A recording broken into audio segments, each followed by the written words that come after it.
Hi friends, అందరికీ నమస్తే. ఈరోజు వీడియో వచ్చేసి చేపల పులుసు చేస్తున్నానండి. ఇది ఎలా చేయాలనేది ఇప్పుడైతే చూసేద్దాం. ఈ చేపల పులుసు అయితే చాలా టేస్ట్ ఉంటుంది. ఇది ఎప్పుడు చేసేలా కాకుండా మీరు కూడా ఇలా ట్రై చేయండి, చాలా బాగుంటుందన్నమాట.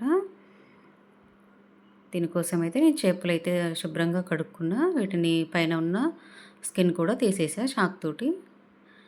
కళ్ళుప్పు నిమ్మరసం అయితే వేసి బాగా కడుక్కున్నా, నీసు వాసన అనేది లేకుండా ఉండడానికి. ఇంకా పైన ఉన్న స్కిన్ తీస్తే ఇంకా నీట్గా ఉంటాయి కదా. ఇంకా 2 సార్లు లేదా 3 సార్లు కడుక్కోవచ్చు. కళ్ళుప్పు లేదా ఇంకా నిమ్మరసం కానీ ఇంకేదైనా వేసి శుభ్రంగా అయితే కడుక్కొని పక్కన పెట్టుకోవాలి. ఇంకా 2 అయితే మీడియం సైజ్ ఆనియన్స్ తీసుకొని కట్ చేసుకుంటున్నా. ఒక 4 పచ్చిమిర్చి, ఆనియన్స్ కూడా.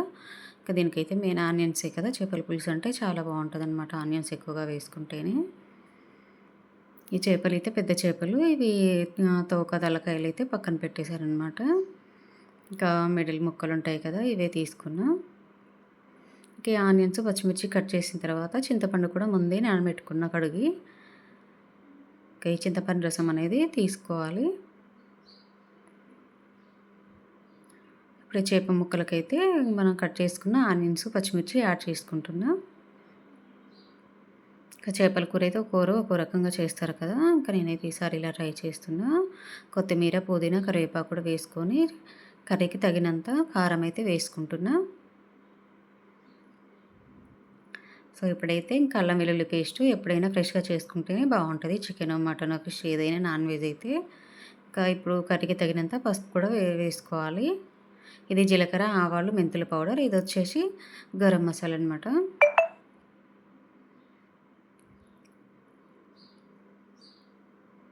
ఇంకా ఇదైతే ధనియా పౌడర్ వేసుకుంటున్నా. ఇప్పుడు కొద్దిగా సాల్ట్ వేసుకుంటున్నా.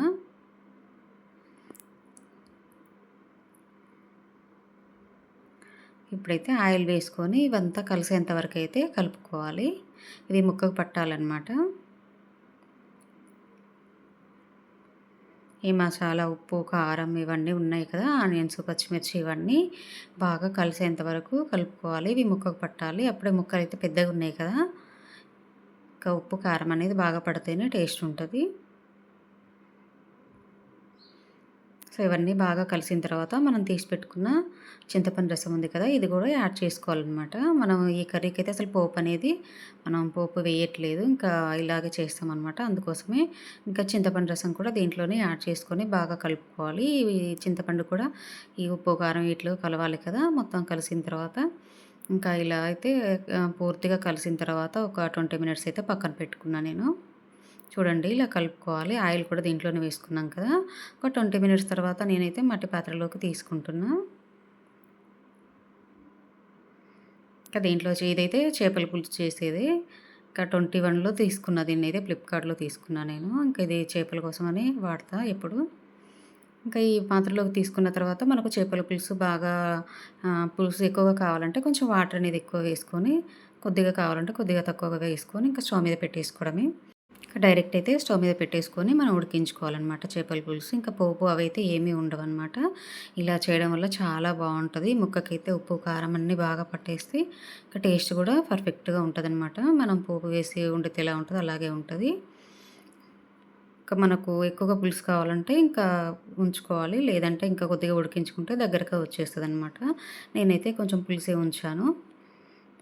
సో ఇప్పుడైతే కర్రీ రెడీ అయిందనమాట. ఫైనల్గా కొంచెం కొబ్బరి పొడి, ధనియా పౌడర్ వేసుకున్నా. మీకు ఈ వీడియో నచ్చినట్లయితే లైక్ చేసి సబ్స్క్రైబ్